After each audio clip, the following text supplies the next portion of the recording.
Özellikle canlı yayınlarda gelen soruların %90'ına tekabül eden bir arızayla bugün atölyemizdeyiz. Elimde GeForce GTX Titan bir kart var. Bunu yaklaşık 10 yıldır kullanıyoruz. Oyun oynarken veya yüksek grafiklere ulaştığı zaman ekranda çizgiler belirmeye başlamış. Bu anakart üzerine 2 adet PCI Express slot olduğu için slotta da arıza olmuş olabilir. Diğer slota takıp deneyebilirsiniz. Şimdi birinci slota, olması gereken slota ekran kartımızı takıyoruz. HDMI'dan olabilir, diğer kablodan da olabilir. Yani bu çizgiler her şeyden olabilir. Buradaki çıkışların hepsini test edebilirsiniz. Tabii ki elinizde bu çıkışlara uygun kablonun olması gerekiyor. Bu ekranda çizgiler çıkmayacaktır. Ana ekranda da çıkmayacaktır. Çünkü ekran kartını ilk defa bu anakart üzerine taktığımız için ekran kartı sürücüsünü yükledikten sonra çizgiler meydana çıkıyor. Bunu da böyle bilmekte fayda var. Yani hemen sevinmeyin arkadaşlar. Sürücüyü yükledim ve bilgisayarımızı yeniden başlattık. Bakalım sonuç ne olacak?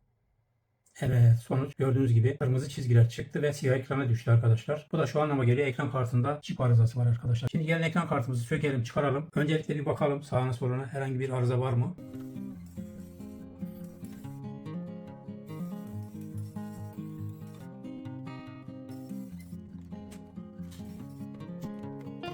Öncelikle şu termal bakımını yapalım, temizleyelim. Buradaki termal pedler iyice kurumuş. Termal pedlerin alçı gibi olmaması lazım. Fizik olarak baktığımız zaman hiçbir komponent üzerinde sıkıntı gözükmüyor. Zaten bu arızayı komponentlerden yapsa devamlı yapar. Yani açılışta da yapar, BIOS ekranında da yapar, her yerde yapar. Driver'dan önce de yapar, sonra da yapar. Eğer bir ekran kartındaki arıza sürücülerden sonra ortaya çıkıyorsa %99, yine de %1 dışarıda bırakıyorum. Çünkü RAM çiplerinden de kaynaklı olabilir. Aynı zamanda ekran kartı üzerinde çok sayıda irili ufaklı entegreler var. Onlardan da olabilir yani. Ama biz %99'a odaklanacağız. Önce bir termal bakımı yapalım. Fanımızı vesaire temizleyelim.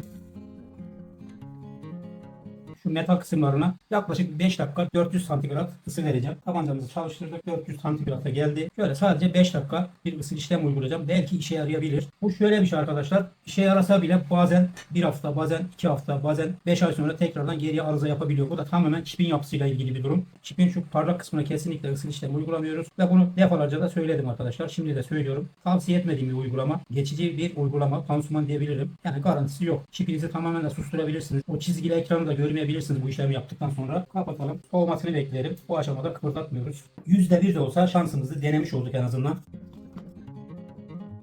Bilgisayarımız açıldı. Şuradan özelliklerinden de bakabiliriz. Isı işlem gerçekten işe yaradı. Aygıt yöneticisinden bir bakalım. Ekran kartımız yüklü mü? Nvidia GeForce GTX Titan X. Ekran kartımızı kurtardık. Söktük, temizledik. Termal modülün termal bakımını yaptık. 400 santigrat ile 5 dakika gibi bir çip ısı işlem yaptık. PCB'sini selülozik tinerle yıkadım. İyice kuruladım. Termal ped ve termal modülünü değiştirdik ve mutlusu. Az önce de belirttiğim gibi PCB yapısı, çip yapısı yani kaliteyle ilgili bir durum. Bugün de bozulabilir. 3 gün 5 gün sonra da bozulabilir. 3-5 ay sonra da bozulabilir. Yıllarca da çalışabilir. Bende örnekleri var.